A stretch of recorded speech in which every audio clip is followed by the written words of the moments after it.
Hey, everybody. Welcome to another episode of Facts on the Ground. I'm Jesse Zerwell, and I am joined, as always, by my co-host, Misty Winston. And we're very excited, you could say, with an asterisk, because what we're going to be talking about is pretty brutal. But we're excited to have back on the show Dr. Denijal Jegić. He is a writer. He's published pieces in Mondoweiss, at TRT, and a lot of his work focuses on Palestine and Lebanon. And today we're going to continue our series on Palestine, but we're going to fast forward a bit to what's happening now, or what's been happening for a while now, and Israel's current iteration of genocide against Palestine. So, Daniel, thank you so much for joining us again, even if it's under such horrendous circumstances. So, as I mentioned in the intro, can we discuss the First Intifada a little bit? What led to it, what it was, why it stopped, and then, as I said, sort of transfer that into what's happening today? Absolutely, yeah. The First Intifada started in 87. So that was, if we look at the context, exactly 2 decades after the beginning of the illegal military occupation of the West Bank and of Jerusalem. And it came out of, obviously, frustration of Palestinians as they increasingly realized that this military occupation is going to last. Because even under international law, military occupation is supposed to be temporary. I think there are resolutions that ban military occupation as such. But then also, within those 2 decades, there's been an increase of an exploitation of Palestinians on different levels, including the exploitation of their labor. Whereas they were economically suffering, Israel was abusing Palestinians as cheap labor. And all of that obviously increased the frustration of these people who have been living and who still continue to live under that occupation today. And what happened was that Palestinians within the civil society organized and started boycotting Israel, started engaging in disobedience and refusing to pay taxes, and eventually also, of course, having protests organized by individuals, but also supported by resistance movements, and effectively targeting the occupation and strategic goals of the occupation. Israel, of course, as we can imagine, has had responded with violence and with arrests. Many Palestinians were imprisoned. There were curfews. Palestinians were not allowed to leave their homes. And then, of course, crackdown on protesters. And as we know, the West Bank is very fragmented. So there are enclaves of Palestinians where they cannot really move freely. And obviously, this has increased throughout time. But what happened after the Intifada was more of a, I would say, restructuring of the situation on a diplomatic level. So if we look at the time frame, the Intifada started in 87, and it did actually, I also want to mention, in 1988, the Palestinian National Council met in Algiers, where they proclaimed the state of Palestine in exile. And that was the time when the PLO also started gaining more international attention, was recognized as a legitimate representative of the Palestinian people. But all of that also led to Israel, to some extent, having to talk to Palestinians. And then we can move forward to the Oslo Accords and talk about that, because that was what came within years after the Intifada. And that was I would say, what happened was that the occupier and the occupied, or at least some Palestinian politicians, met with Israel and engaged in so-called talks, which led to the Oslo Accords, that then led to the initial goal was to give Palestinians some sort of self-governance in the West Bank.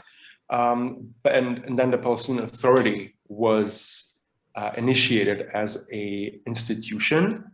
And it should be noted that during the negotiation of the Oslo Accords, Yitzhak Rabin, who was prime minister at the time, was continuing to build illegal Jewish-only colonies in the West Bank to the tune of thousands. Mm-hmm. And it's obvious that Israel's approach there was cynical. In hindsight, it's very obvious because of that action. How you build colonies on occupied land and then claim that you want to negotiate peace, those just don't square. Exactly.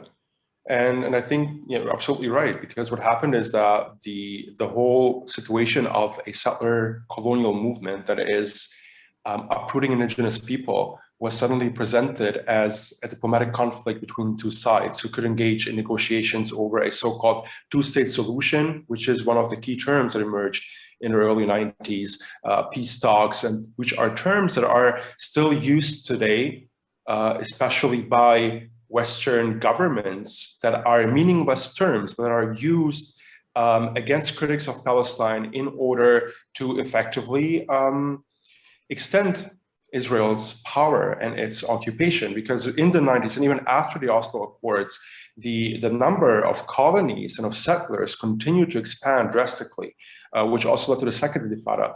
But and even the Palestinian Authority, which was then created, did not and still does not really have a very strong backing from the population. Many Palestinians consider it to be a colonial instrument that works on behalf of Israel in the West Bank, because besides the two-state solution and negotiations, another term that was crucial is security. So the PA has been engaging with Israel in so-called security cooperation, which effectively means that it is, to some extent, also policing Palestinians. But the fragmentation of the West Bank has continued, the expansion of settlements has continued, and it has continued to become a permanent occupation, just being rebranded as a diplomatic conflict. And that process continues until today.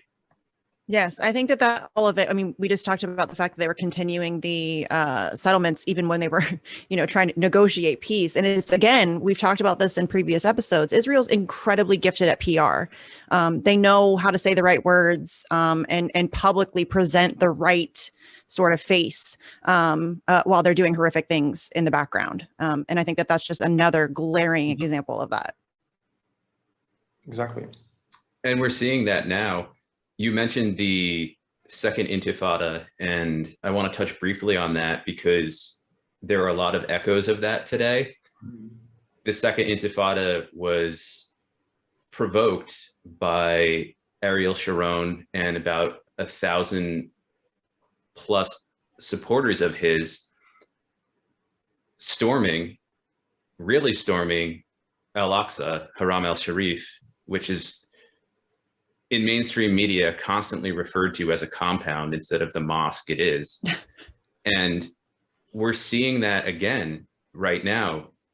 We're seeing even more brutality leveled against Al-Aqsa than we saw in 2000.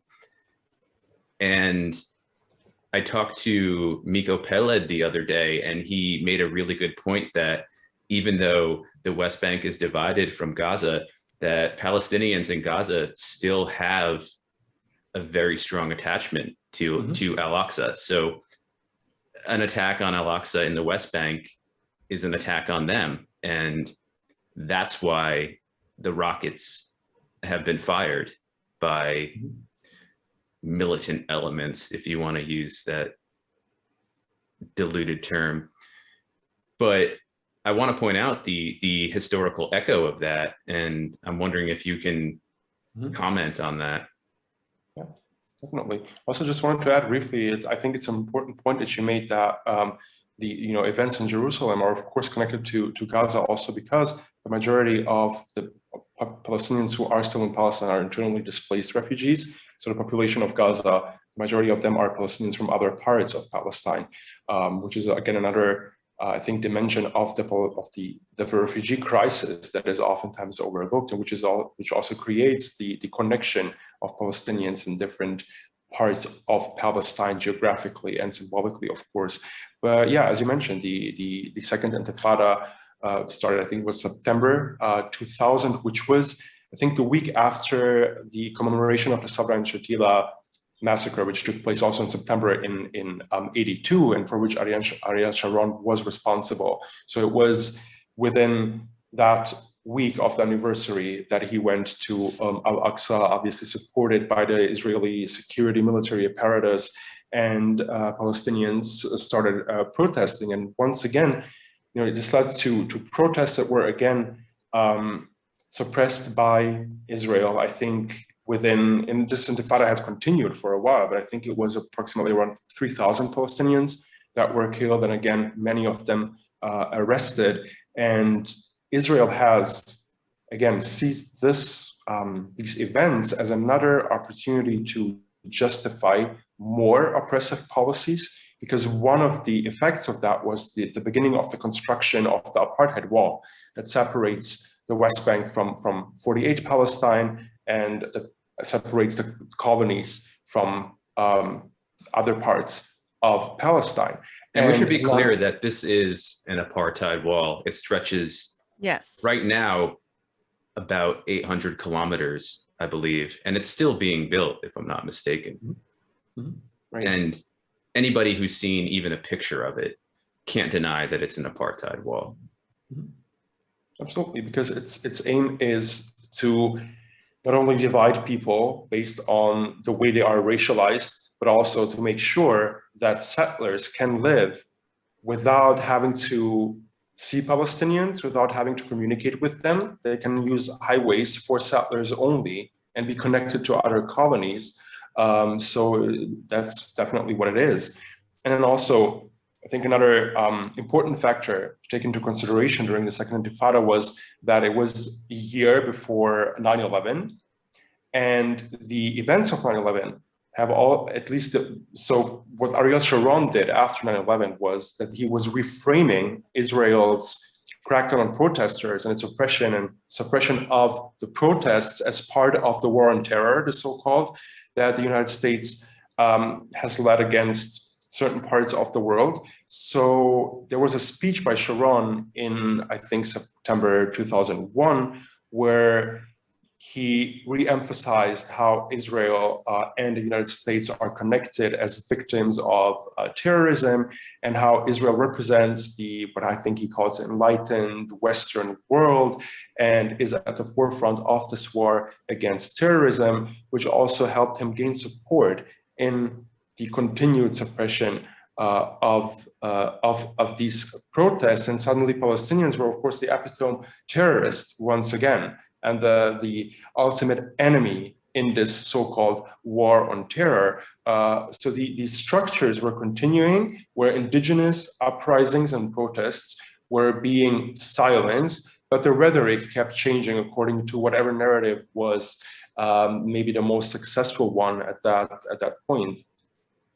Yeah, and I think to add on to that, to Sharon's statement, I think it's important or Sharon's conflation of 9/11 with the Israeli instigated Second Intifada.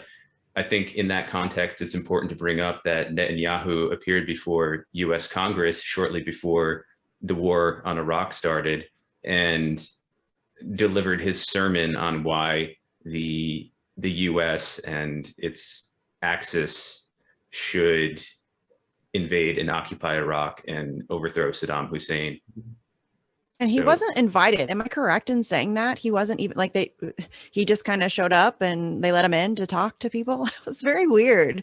I'd have to look that up, but yeah, I'm pretty sure that the president never, they didn't really know that it wasn't like it was an approved visit or anything. He just kind of showed up, and which wouldn't surprise me whatsoever.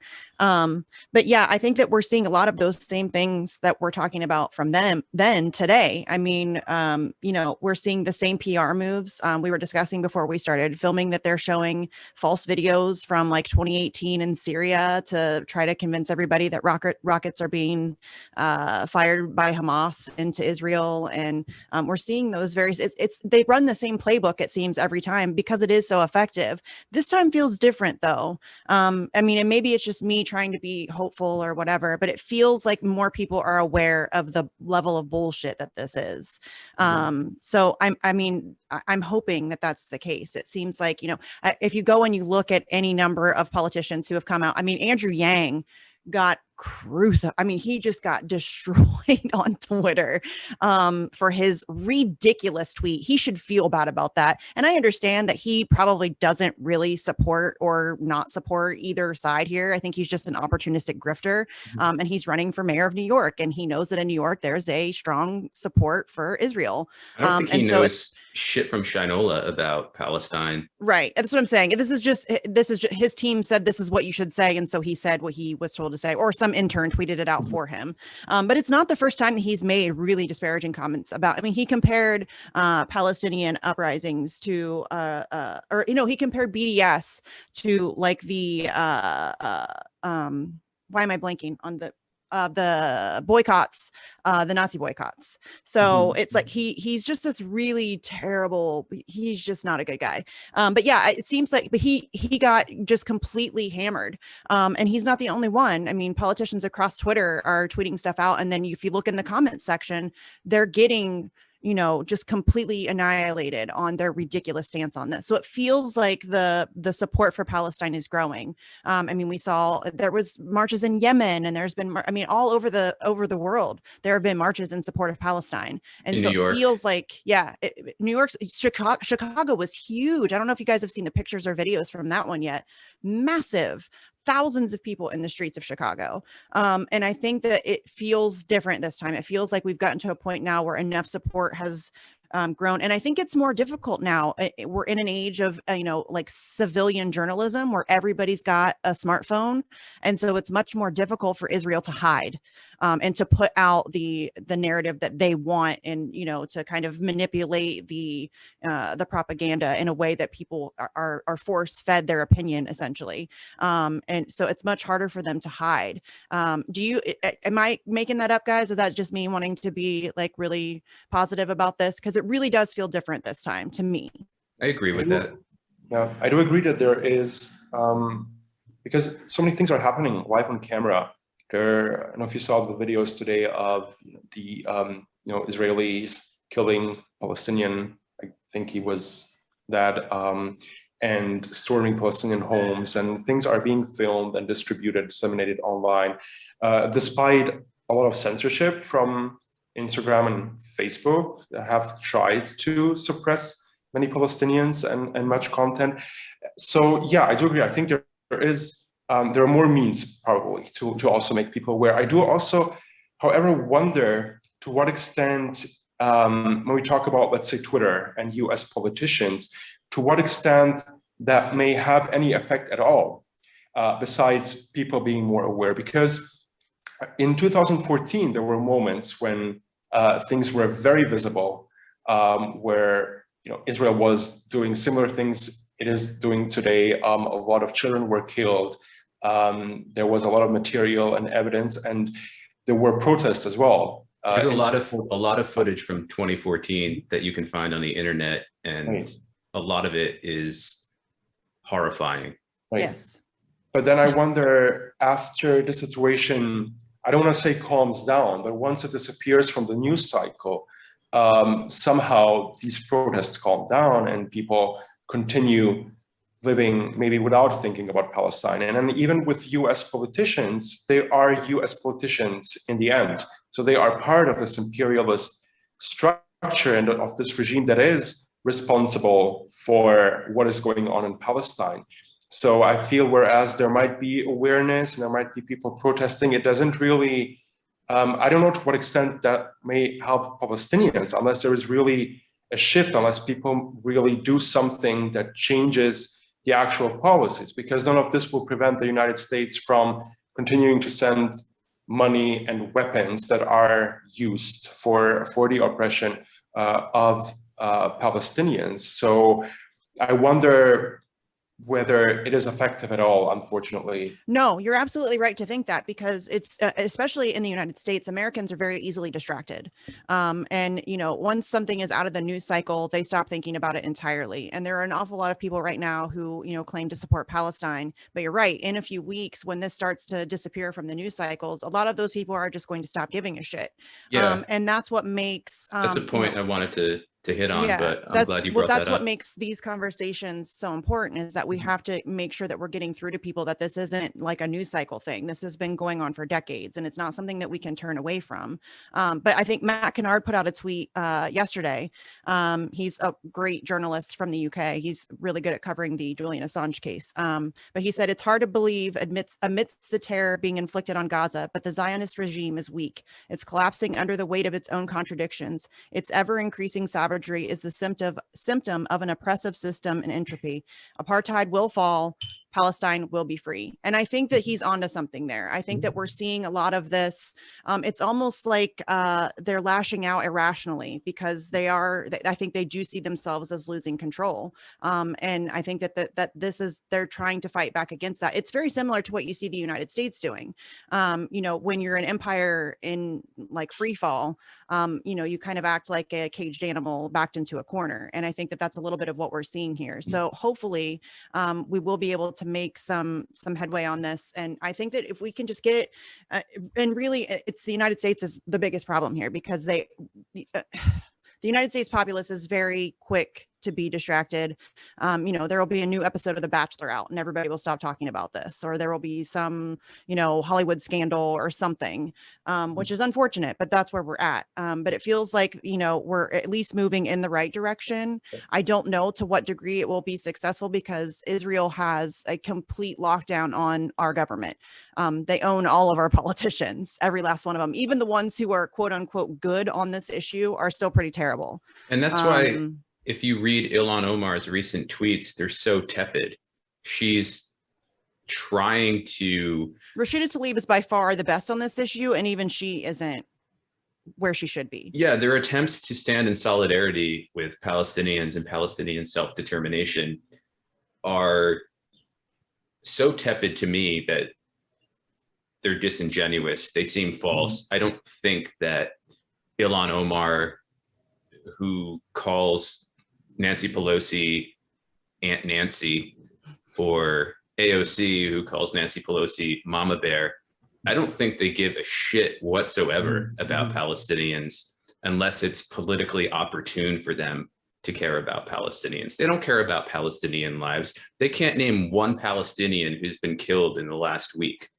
And I think that, along with so-called indie journalists, the Twitter psychos who are on there nonstop presenting themselves as progressive, suddenly presenting themselves as caring about Palestine and Palestinians, I think that's just as dangerous, if not more, than the tepid statements that these supposedly progressive politicians are putting out, because I don't think a lot of those so-called journalists or personalities give a shit about Palestinians either. It's opportune for them. It's trending. Gaza under attack has been trending for days now, which I think is a good thing. But right, Misty, it's for clicks, and that's reprehensible to use occupied people who are being genocided for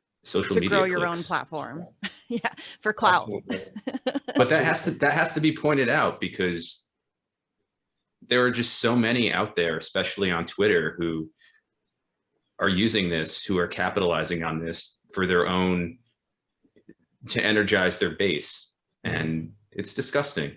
I agree. And I also think it's misleading to some extent. If we look at these statements of US politicians, as well as US celebrities, who would come up with something pseudo-empathetic and trying to say something about both sides and human suffering. And it very much distracts from the fact that the power relations are very clearly delineated. There's a occupier and occupied. There's an oppressor and an oppressed. And it is very clear. And Israel is being quite transparent, actually, about their latest about their why am I missing the words today? About their latest goals. I mean, they said they are not interested in a de-escalation. So Right. why And would Netanyahu I think they said the other literally day, said we want to cause terror. I think Ne- they literally use those words. there was a Times of Israel piece about 2 days ago, which the headline was something like Netanyahu pledges to continue bombing, slaughtering Gaza. Yeah. And as we mentioned earlier, the gloves are just off and they're just saying exactly what they're doing and doing These are it. like war crimes committed on film. And Yeah. nobody is doing anything Yeah. about it whatsoever. I mean, and you can't even get like a Bernie Sanders or an AOC or an Ilhan Omar. I don't even know if Rashida Tlaib has even been this bold to call it what it is. It's an illegal occupation. Call it what it is. This is an ethnic cleansing. Stop being so scared. I think far too many people are worried about being called anti-Semitic. That smear and that line of attack has been extremely effective over the past who knows how long. Any criticism of Israel, you're automatically anti-Semitic. Why do you hate the Jews? And that's bullshit. Stop being afraid of it. It's bullshit. And we have to push back against it. We cannot allow them to continue to use that as a way of keeping us afraid of speaking the truth about this. This is absolutely war crimes. It's an occupation. It's a genocide. Call it what it is. It is those things. We have to, stop being afraid to say those words. And, to have politicians, especially somebody like Rashida Tlaib, and I'm not like, she is by far the best on this. She does deserve credit for that, but we need her to be bolder. Palestinians need her to be bolder. We need somebody to speak the truth. I disagree with you there. I don't think they deserve any credit. I would give them credit if they actually came out and forcefully said what's really going on. I don't give them any credit for what they've tweeted out or what they've said, because it's so softball and it's so tailored by their handlers and without any empathy or compassion for Palestinians who are being slaughtered. I don't give them any credit for that. If they're really that upset, if they really care, if it's that important to them, then come out and say what's happening and don't hide behind these tepid words to protect your career. Yeah, like I'm looking at her Twitter responses now, and she's still not using words like occupation. She says displacement or dispossession. That's not good enough. In the disputed territories. Yeah, they do that a lot too. So I think the problem is also with, because you mentioned the word career, and I think it's quite important because effectively these people are part of the system. So even if they use stronger words, they are still part of the system. They are in the US Congress. They are lawmakers in that regime that is mostly responsible for what is happening in Palestine. But even there, I think, whereas of course the United States has a very particular role in that, compared to some other places, the US is still, I don't want to say not as bad, but if we look at Germany, the situation is even so much worse than it is in the United States when it comes to that topic. But yeah, I do think that as long as someone is part of the system and they are part of the US, they are lawmakers in the United States, they will not be able to make a difference. Yeah, yes, I agree with that. I mean, not with the means that they are using currently. No, well, the system that we're currently in is completely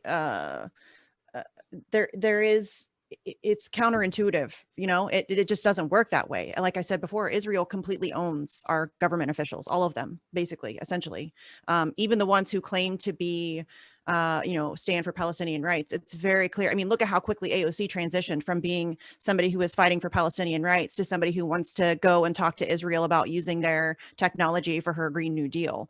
It didn't take long for her to turn her back on the Palestinian people. There's technology like the Iron Dome, which is touted right, as which has been exposed, recently, which is nice. But I will say, I will give Rashida Tlaib credit for one thing that she did say. She did call Benjamin Netanyahu a war criminal who needs to face charges at the International Criminal Court. So good for her for that. I'll give her credit for that. Yes, I'll give her credit for that because that's accurate, 100% accurate. Mm-hmm. But no question about it. I think war criminal needs to be expanded on, and genocide needs to be used instead of war criminal, because they're not the same things necessarily. So he is both. Kudos to her for putting that out. Yes. That is much more than what we've seen in the past. But I think if they really want change in any substantive way, they need to start using the words that precisely describe what's happening. Yes, language matters. I mean, Jesse, we've talked about this on the show numerous times, specifically mostly with Danny Scherzen. But language matters, and the words that you use to describe things 100% make a difference. And you can't just keep calling this clashes. This isn't a clash. Yeah. And Israel's not defending itself. Are you kidding? People need to stop with that nonsense. What are they defending themselves from? Some kids with rocks? Palestine doesn't have an army. They don't have an airport. They don't have weapons. They don't have, Israel has like what, the 5th largest army in the world, and they have some rocks. That's not defense. That's ridiculous. And they've been illegally occupying their country for decades. That's not defending yourself at all. Right. And we see this in the official name of the so-called Israeli military, IDF, Israel Defense Force, defense. And it's the same posturing that the US takes whenever it starts a war. We're defending ourselves. We didn't want to start this war, but we have to defend ourselves. And more often than not, it's in Arab and Muslim land. Funny that. But it's always it's always couched as defense, which again skews the narrative. And that brings me to the question of, in terms of narrative, where the clock is started, because in mainstream media, it always starts with Hamas firing rockets. And we should be clear, these are homemade Qassam rockets. These aren't surgically precise rockets, but they're all that the Palestinian militant factions, and I say militant not in a pejorative way, but it's all they have to defend Palestinians. They don't have an air force. They don't have a massive military, a conscripted military like Israel does. But again, the clock always starts with them firing the Qassam rockets, and then we hear that they're being fired indiscriminately, and there's no mention of the fact that Israel's military headquarters is in the center of Tel Aviv, surrounded by civilians. And we always hear this whining from Israel about human shields and Hamas placing civilians in harm's way. But there's no talk about the fact that, yes, Qassam rockets are inaccurate, but I think the Palestinian Defense Forces are trying to hit specific targets, like the military headquarters in Tel Aviv. And the fact that these installations that they exist in civilian areas, that's not the Qassam Brigade's problem. That's Israel's problem. And if you're going to genocidally bomb the world's largest open air prison, then you got to expect to be hit back like that. And I have no compunctions about saying that. I don't feel sorry for any of those Israelis at all, because in the end, they're not in Israel, they're in occupied Palestine. I think that's a very important point to I make. think, yeah, exactly, because we also, something we talked about recently in the last episode is this confusion of cause and consequence, and the difference of the parity, that because there's no parity in power. One side is a nuclear armed first world army, the other side are refugees who are being colonized. And I think this is where it starts. But as you said, in the media, in much of Western media, what we've seen this week and last week, was oftentimes just recycling tropes that had been used in 2014, that had been used previously, where I think the BBC, in my opinion, was particularly violent, more than other major outlets, where they would really use particular language that presents Palestinian responses as the initiation of any action of violence, and then also the way things are phrased, where Palestinians die, right, whereas Israelis are killed. Israel responds, whereas it is raining rockets over Tel Aviv, and so on. So, putting Palestinians as subjects and conjugating the verbs according to the action Palestinians are taking, depicting Israel as more passive, has, I think, obviously on a very unconscious level, extended these ideas that are present in the Western world still, that Israel is defending itself. And as you said, what is it defending itself from? From children, from refugees, from, I mean, this whole discourse is violent in its core. And even if we talk about self-defense, it is Palestinians have a right to self-defense and to armed self-defense. And that is enshrined in the UN resolution from 1982 that grants people who are living under occupation and foreign rule the right to use any means at their disposal to defend themselves. This is, of course, never mentioned in any of these discourses, and Hamas is being presented as a terrorist organization. Israel is not presented as a terrorist organization, even though some would argue that that is actually what it is. It has a militarized population that is part of the military apparatus to some extent, and that is, even without these latest events, targeting Palestinians and killing them. And I mean, there were bombardments of Gaza at the end of April that didn't really make the headlines as much as these latest events do. And even here, it is, when we talk about defense and self-defense, I also feel to some extent it is Israel that is defending itself from falling apart, because it necessitates this violence to stay alive. It is something that has been implanted in this region. It is a colonial, militarized regime that still, and something I keep on repeating, lacks the connection to the land. We've seen it again this week, last week, when settlers were burning olive trees and destroying the land, where at the same time they claim it's theirs. So why are you setting it on fire then, if it's your promised land or if you're indigenous to it? So I think, defense can have so many meanings, but I don't see any of them the way that Israel has been using it. No. And that's actually really interesting that you brought up. I saw a tweet from just like some random college girl, and she said, it's very interesting to me that as a Jewish college student in the United States who has never stepped foot in Israel, I have a right to move there and live there. But the people who were born there have no right to that land. And that is like a really just bizarre line of thinking. And I get that, there's like a religious undertone to this, but I think that that's always just been used as like an emotional, like cudgel, that they're using that as like a way to enforce all of this brutality. I do think that we should give props to Matt Lee, who's a reporter for AP. He's usually pretty solid.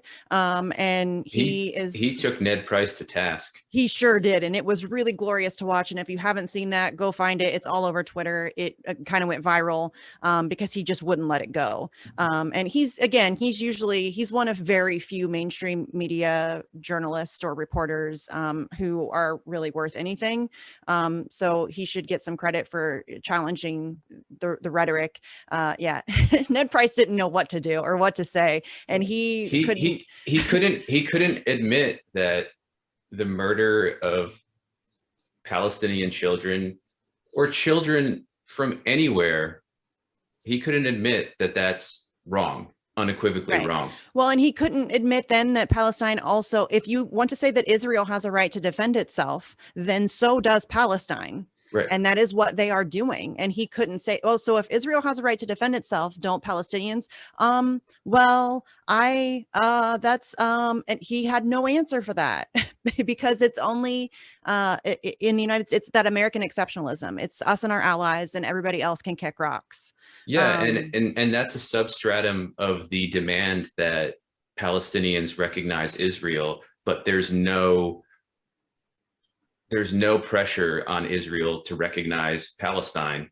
So why should Palestinians recognize Israel, which is committing genocide against them, when Israel hasn't the slightest intention to ever recognize Palestine or Palestinians as indigenous people? Yeah. So I think the question of recognition is quite important, because, as you said, Israel is never expected to accept Palestine or Palestinians, whereas Palestinians are people living under occupation that is expected to not only recognize Israel, but also to guarantee the safety and security of the state of Israel. And we see that, of course, also in the language that is used. Israel is referred to as Israel, Palestine more as Palestinians, rather, a people. That also shows how fragile this whole discourse is, because Israel, of course, also depends on the exploitation of Palestinians. If it ever granted human rights and equality to Palestinians, and if everyone who lived in the area from the river to the sea had the same rights, then there wouldn't be the state of Israel anymore. And this is, I think, something that's quite simple to understand, is also very absent from the discourse, that Israel necessitates this supremacist system and structure, and at the same time, the oppression of Palestinians in order for itself to exist. And I think this is also quite clear, which is why we see this whole discourse continuing about Israel's safety, security, self-defense, because it also aims to weaken Palestinians, to obscure their claims, their legitimate claims to their land and to their return to their land, and to implement UN resolutions that grant them the right to return, that grant them to live in peace and safety.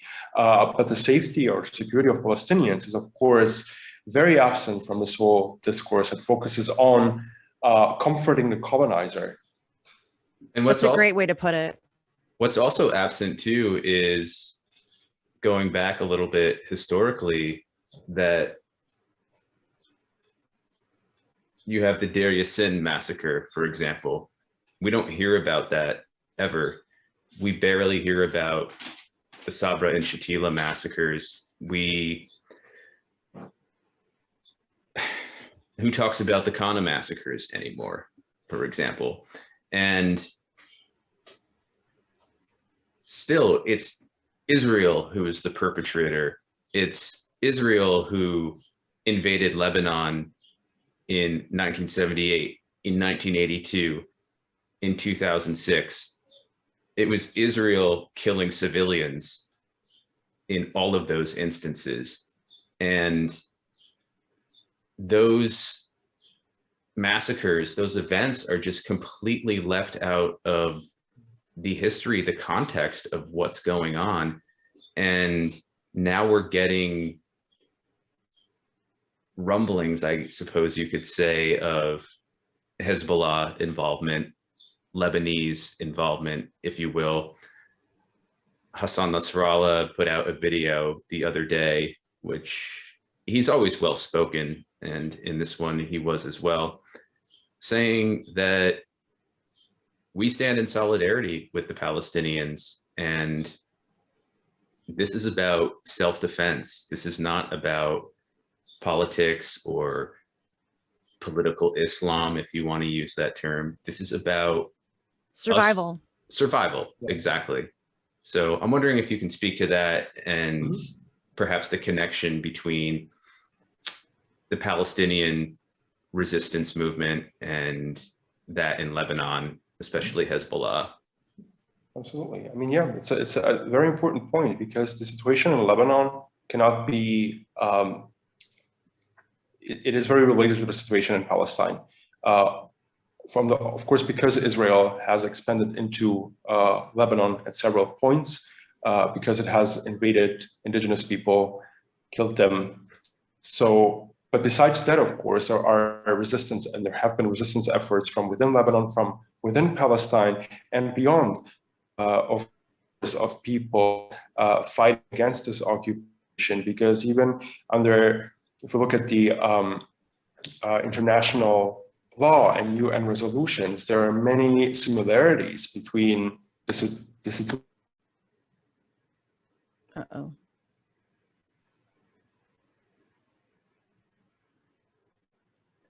We may have lost him. Oh, there he is. I think he's back. I think I disappeared. My connection is unstable. Yeah, you you just froze for a second. Cut out for a bit. Okay, I'll just start again. Okay. Yeah.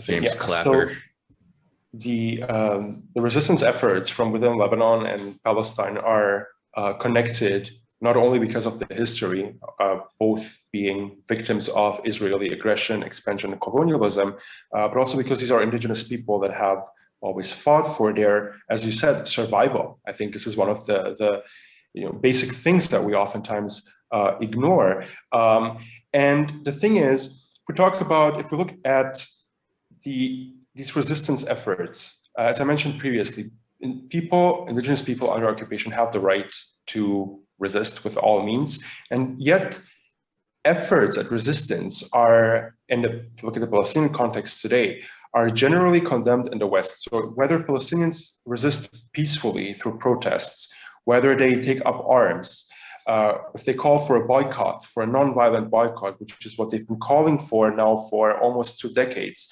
these are forms of resistance with the aim of implementing human rights. And all of these forms are condemned from one side or another as anti-Semitic, as not productive, and Palestinians are told to go back to the quote negotiating table to resume peace talks, and then the Israelis would say they have no one to speak to.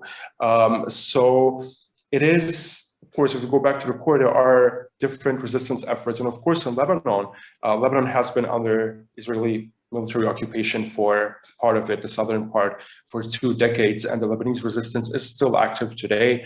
And also Hezbollah, which you mentioned, is, besides being a resistance organization and an armed resistance, is also a socio-political institution in Lebanon that provides and helps people with their daily lives and provides security and safety for many people. So the resistance component is oftentimes part of society and of daily life, because the struggle for liberation and for self-determination is structural as well. As such, people do not necessarily have to be in what we see these days as what the media describes as an escalation and so on, but it's also the idea of liberation that I think is present beyond these particular events.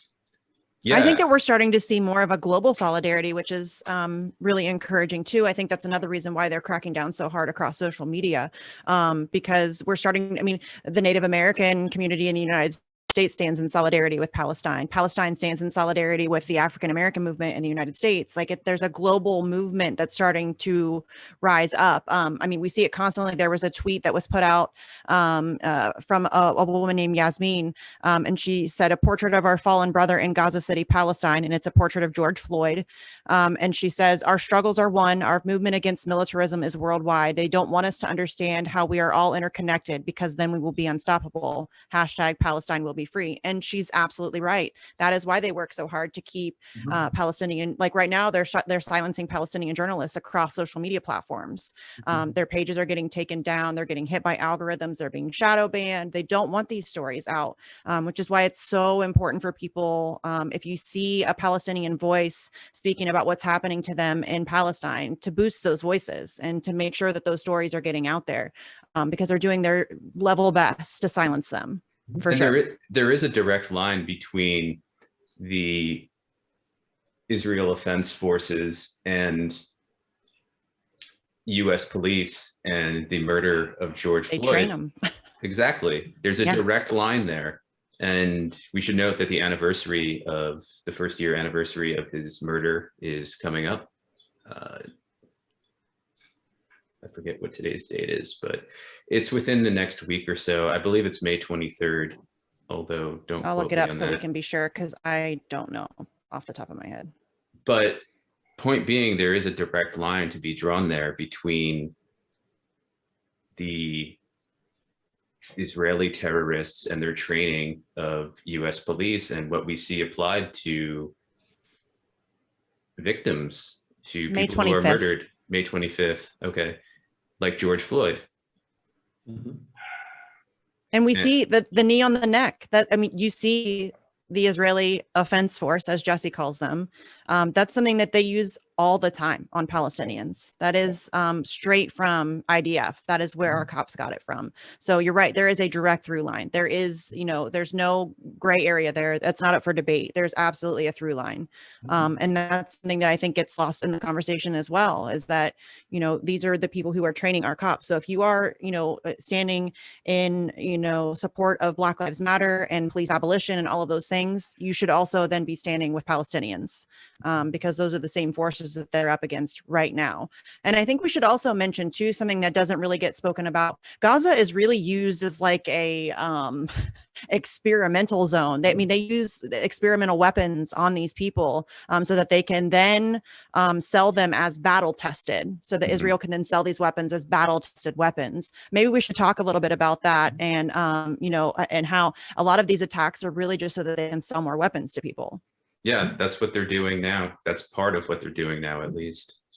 Absolutely. And it's also part, I think, of Israel's image. It has constructed in the West to be this military power that has successfully fought all of these wars and developed different modes for technologies, for ways in which it can oppress people. Even if we look at surveillance technology that's used in the West Bank, but also cyber, cyber warfare. That there was an article in Haaretz, I think 2 years ago, that in detail showed how many countries, and including very oppressive regimes worldwide, have actually bought software from Israeli producers that help them spy on citizens and effectively, sometimes prosecute or arrest them.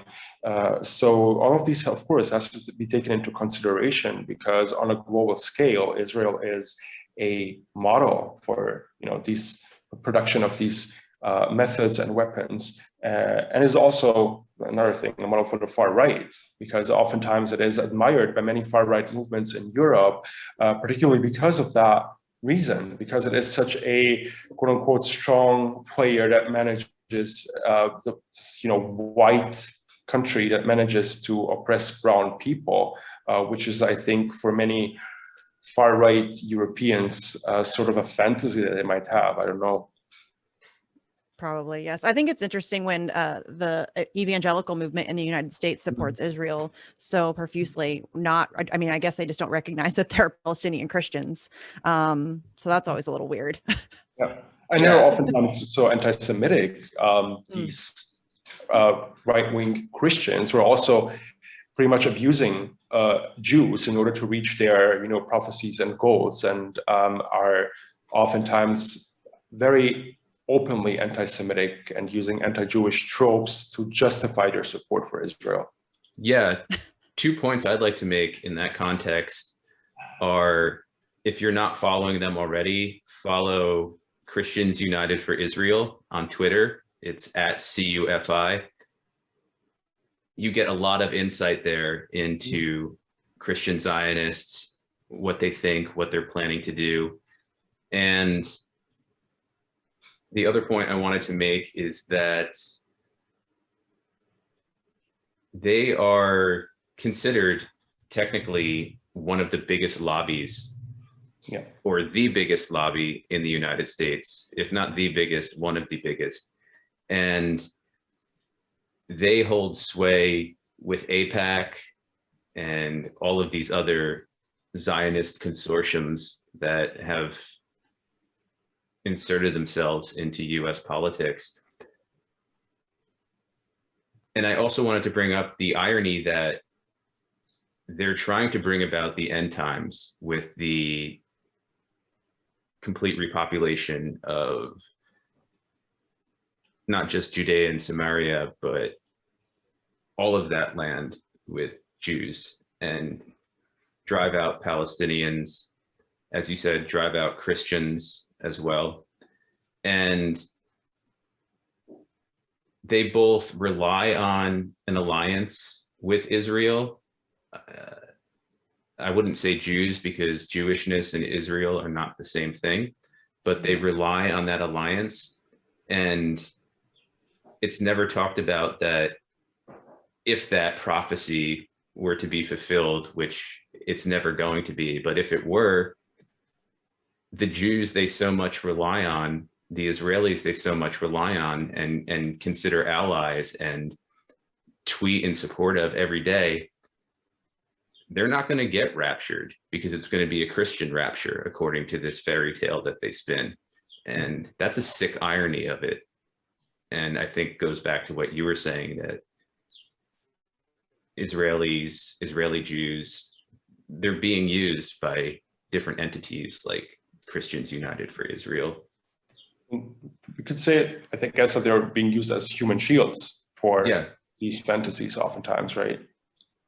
Right. Yes, 100%. And I was just scrolling through Twitter because I was trying to find a tweet from Max Blumenthal that was profound, and I can't find it, but I came across the tweet from Israel where they're whining about having to sleep in bomb shelters all night. And that's not an option for Palestinians. They don't get that luxury of having a bomb shelter to shield themselves. So I literally feel not at all bad.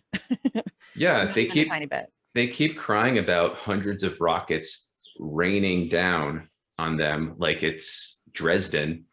And at the same time, their US supplied F-15s are hitting 130 targets in Gaza. Now, how many of those targets do you think have anything to do with the military? There are 130 military installations or Hamas installations or Izzadin al-Qassam brigade installations. I highly doubt that. Well, and the Israeli defense minister literally just said terror campaign. Well, the Israeli defense minister just said, if citizens of Israel have to sleep in shelters, then Gaza will burn. That's what he just said. So it's not about the military. It's never been about Hamas. It's never been any definition that's incitement to genocide. Yes. And this and nobody's saying anything about it. Right. Joe Biden supports it. Kamala Harris supports it. The UK supports it. All of the Five Eyes countries support it. It's fine. Right. They don't care. Right. It's quite interesting how the tweet you just read out. I mean, there are so many moments where the Israeli regime is transparent about its goals and about what it's doing. And it is then oftentimes Western governments that sort of euphemize that or ignore it. There is not a focus on language that is very obvious incitement and announcement of war crimes and of massacres. But yeah, as you said, I think this rhetoric goes back to, because even before Hamas existed, there was the same policy and the same rhetoric, because Palestinians are always, there's, what do they say, terrorist stronghold, missile factories, right? So Palestinian homes, Lebanese as well, that was used in 2006, are missile factories. Hospitals are missile factories. Churches, mosques, schools, UN compounds are missile factories, part of a terrorist infrastructure, and so on. And then they would bomb them. Hamas embeds itself in those areas. Exactly. They're always embedding themselves. Yeah. You think? And they're storing weapons in people's living rooms. That's why these, it's like justifying in advance and afterwards the killing of people, but just using this very simple rhetoric that's been recycled now for decades, and they still somehow get away with it. Yeah. And I think a lot of that is to do with the fact that our media doesn't ever talk about that aspect of it. We don't ever hear that language. You're right. In the United States, the West does a very good job of putting a pretty face on that, or just showing it as a Hamas problem. Like, this is obviously Israel's just defending itself. We don't ever get to hear the literal announcement of we're about to commit war crimes. I mean, that's basically what he just said. And but that will never get reported on in mainstream media in the West, ever. They will never talk about that. They will never talk about the fact that, you know, they have said that they I think the words were, we intend to continue to create terror. That will never be reported on in Western media. Right. And there's no response to it anymore outside of independent media, at least. Remember in 2014 when Ayelet Shaked said that Palestinian mothers breed baby snakes, something to that effect? There was some sort of, I don't want to say blowback because she didn't really get severe blowback from it, but there were people who came out and called her out rightfully for what she said. Now you have this tweet that Misty just read, and there's no response. It's just, okay, that's Israel. That's what it does. And it's de rigueur, and let's just get used to it because Palestinians are dirty refugee people. Yeah. And I think that, can we just give WikiLeaks a little bit of credit too, because they revealed documents that showed that Israel wanted Hamas to take control over Gaza so that they had an excuse to unleash this kind of brutality. So thank you, Julian, again, for once again exposing the disgusting underbelly of empire. Yeah, and one thing I wanted to go back to, we were talking about Israel being a Jewish and Jewish only country with obviously then a Jewish majority. And Jonathan Cook, who's a really good journalist based in Nazareth, right outside of the West Bank, although I would say Nazareth, Palestine, he, in his first book, put forth the thesis that Israel didn't withdraw from Gaza for peaceful means. It withdrew from Gaza because of the demographic situation, because as long as there were colonies, Jewish-only colonies in Gaza, like Gush Katif, for example, that meant that either directly or indirectly, depending on how you look at it, Gaza was part of Israel, and that threatened the demographic goal of a Jewish majority. And I think we're seeing another iteration of that right now, but it's ramped up to psychopathic violence. And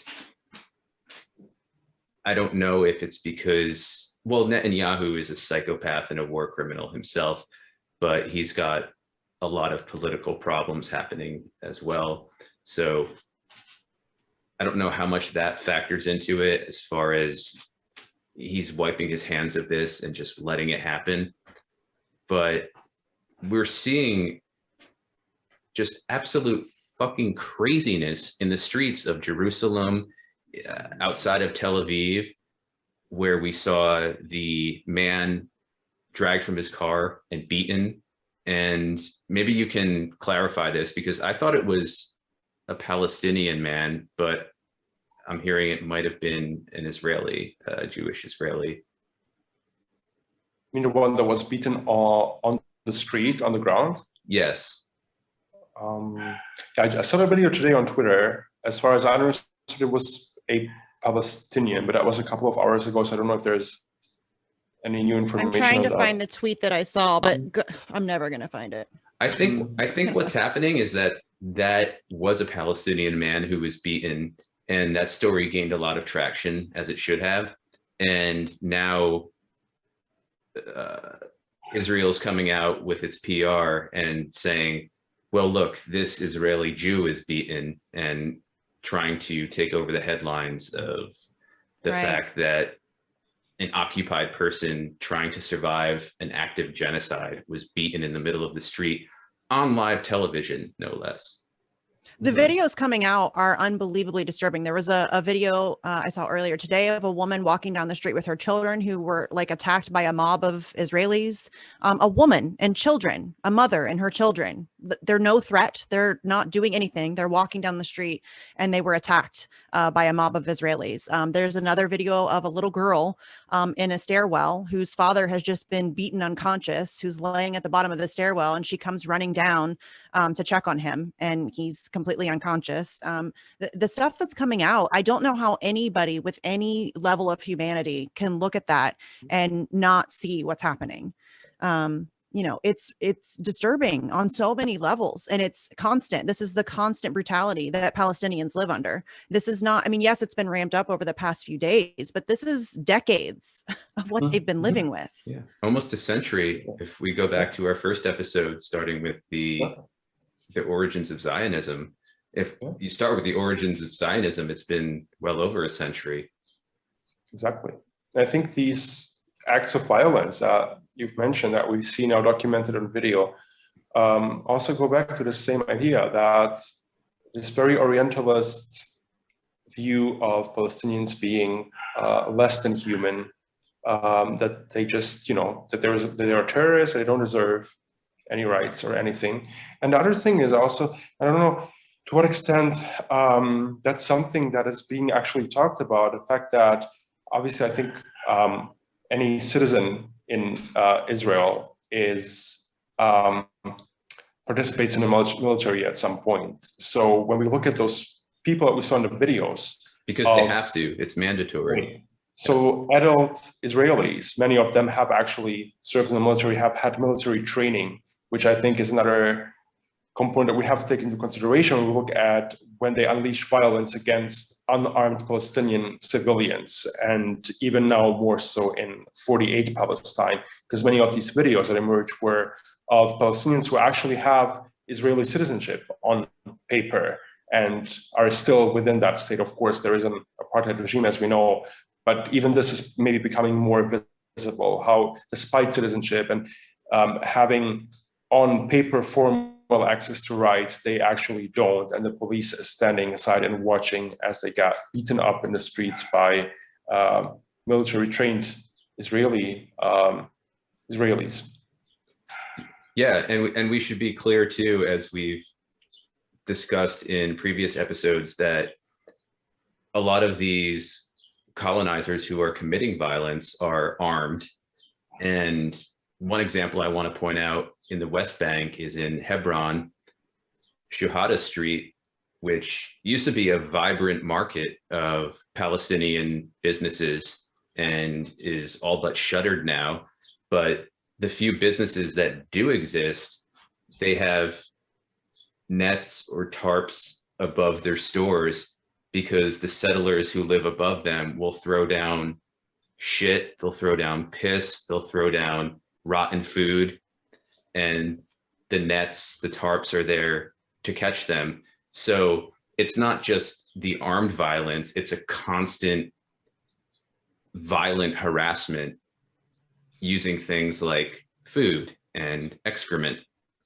And that very obviously points to the fact that these colonists hate Palestinians. They're racist and they hate Palestinians, and they want to complete the erasure that we've talked about in previous episodes as well. Which again, the psychology behind a people who have such a horrific history of oppression, then turning around and creating that level of oppression for another people is really, I'm going to say interesting because it is, but it's also incredibly depressing that the Jewish people in Israel can have that in their history and still turn around and create that exact, I mean, it's so similar the way that they are treating Palestinians. And I don't understand the ability, the mindset of somebody who can perpetrate that kind of hate and violence against somebody when you know your own people's history.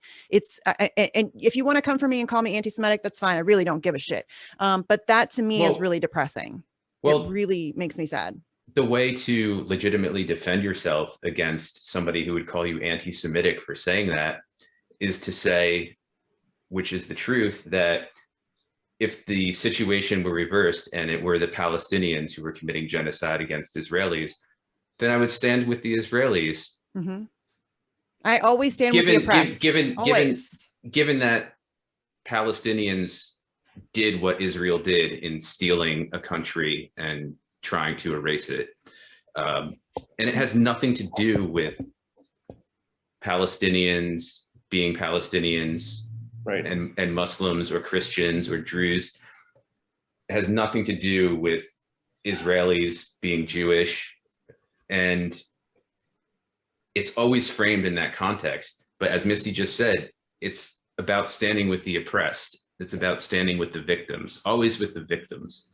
Yep. And that's so lost in the narrative we have now. And that's what makes me personally quite pessimistic about the future of what's going to happen. And I think what we're seeing now is only going to get worse. And there's definitely— I don't know how it couldn't. I mean, it's boiling over. This is decades of oppression. And at some point, there's going to be a tipping point where, you know, it's going to explode. Like this is going to explode.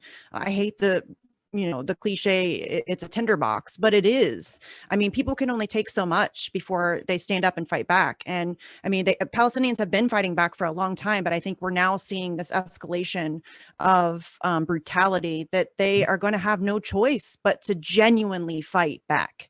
And that's why I've been saying it. We need global solidarity with the Palestinian people. We need a mass public movement in support of Palestinians because they need people defending them. They don't even have an army.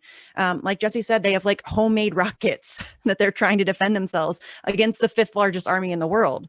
Hezbollah was using Katyusha rockets supposedly supplied by Iran. And even if they were supplied by Iran, big deal. Hezbollah and Iran are allies, so to speak.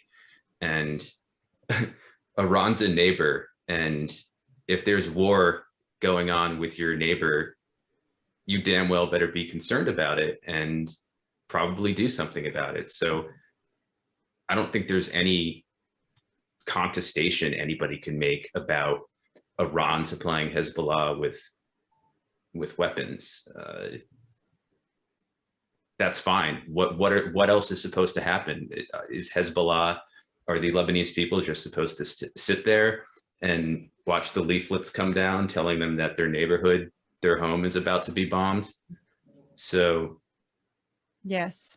And as far as like the global solidarity goes, big shout out to Ireland. I love Irish politicians, and there's an Irish politician who went off on the Israelis. I think it was yesterday. There's an amazing video of it on Twitter. I highly recommend everybody check it out. But then also there's they put out another tweet where it says Ireland will always stand with Palestine. So Ireland is leading the way on the global solidarity movement here, it seems, as well as Yemen and some other countries. I think have had some great solidarity movements come up in the past couple of days. But I mean, that's what we need. That's what we need. I think that actually, I mean, I think people in many parts of the world have stood in solidarity with Palestine, but it's just that it is the third world, it is a global south, and these voices are not amplified, and it is a violent minority of powerful governments that has the power to lead to discourse and to support the Zionist regime. But I also wanted to add to what you said before, because I think when you said if it were the other way around, if the roles were reversed between oppressor and oppressed, and we still support the oppressed, and I think it's such an important point to make, because unfortunately what we don't mention enough is that it is effectively about humanity, about human rights, and that there is a particular people whose human rights are being violated structurally, and that it's not, if we talk about Jews and Palestinians, it is at the end of the day, it is not an ethnic or religious conflict. It never was. And this actually, the representation of what's happening in Palestine as a religious conflict is something that Israel has been trying to promote for decades by promoting it as a conflict between Jews and Muslims, between Israelis and Arabs. But it is not a conflict, it is a settler colonial movement. And when we go back to that root, I think it is easier to realize that it's about humanity, that it's about human rights, liberation, freedom, and equality, after all. Because Palestinians have never had a movement that was, the Palestinian liberation movement is not based on the oppression of someone else, whereas Zionism is based on the oppression of Palestinians. And if we just look at these roots, it is very easy to dismantle this whole discourse and talk about, Jewish, Palestinian, Arab, Israeli conflict that there actually isn't as such. But unfortunately, the discourse itself is colonized to a very large extent. Yeah, and just framing it as a conflict. A conflict. Yeah. It's a war. It's a war that Israel has been waging against Palestine since at least 1948. And as long as mainstream media, as long as media sources that a lot of people listen to are calling it a conflict, are calling occupied Palestine disputed territory, nothing's ever going to go anywhere. And as long as the United States is the forerunner in producing that propaganda and putting it out there and standing behind it, encouraging it, greenlighting it, nothing's ever going to change. If the US withdrew support from Israel completely overnight, Israel would collapse.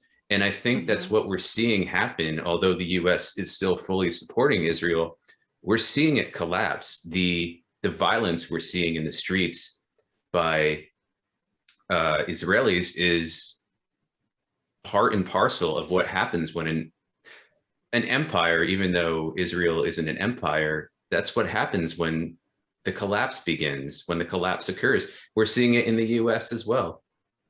And we're sending them $10 million every single day to kill Palestinian people, but you can't have health care. Right. You can't get $15 an hour minimum wage. You can't have, proper roads, or we can't have anything good in this country for our people, but we can send $10 million to a brutal apartheid regime to slaughter Palestinian people. This is such an important point. Yeah. Because that's, what we talked about previously about US politicians. Why would they support Palestinians if they're not supporting their own population to begin with? That is, right, as you said, suffering to such an extent in a first world country, in the richest country of the world. Yeah, and another point I wanted to drive home too is that you're absolutely right. It's not an ethno-religious conflict, even though it's been framed that way for so long, since 1948. And there are, among the settlers, the colonists who are running rampant through the West Bank, those who fervently believe that it is the Holy Land and that they have a biblical entitlement to it. But as Miko Peled made the point the other day, which I think is spot on, the Israeli government, which is not very religious, Netanyahu himself has proclaimed that he's an atheist. They're using these settlers as a means to the end of stealing land. It's about stealing land. It's about expanding empire. It's always been about it. Yep. And it's always been about land and colonialism. resources. Right. And that's why you see in the West Bank, the colonies stealing aquifers, for example, so that Palestinians there have no access to water. And if they do, it's certainly not clean water. And there are other resources as well that we could talk about, but water is the big one there. And that alone should make it so obvious to anybody that it's about colonizing, that it's about land theft, it's about erasing people, the indigenous people from that land, and continuing the myth that it was an empty land, that Jews came and turned into some sort of oasis. Yeah, they needed a desert bloom, I think. Right. So there's a lot more we'd love to talk about, and hopefully we can do another segment on this and it warrants it for sure. Pick up from here. But I want to thank you for joining us again, and we'll definitely be keeping track of the developments, as I'm sure you will. We'll be in touch on Twitter, and we will figure out when to continue this conversation. And as I said, I think things are going to get worse. I really hope they don't, but we'll have to see. So we'll talk about what happens on the next installment. So Daniel, thank you so much for joining us. And we will, as always, link to your information in the show notes, and we'll talk to you again soon. Thank you so much. Thank you. Take care.